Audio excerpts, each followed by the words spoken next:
అండి. Today video అండి. చూడండి, పచ్చని అరటి చెట్టు అండి. చాలా లక్ష్మీదేవికి చాలా ఇష్టమైందండి.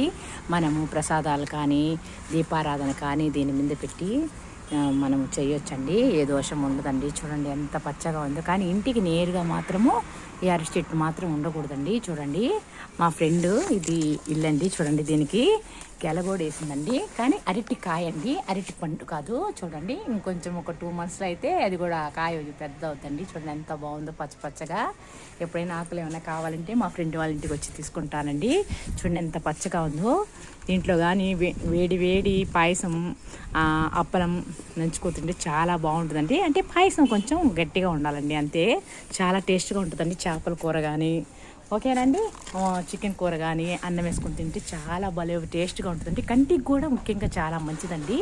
మనము పండగలప్పుడు కూడా ఈ అరటి చెట్టుని మన దాంట్లో తింటే చాలా మంచిదండి. చూడండి అరటి చెట్టు ఎంత బాగుందో.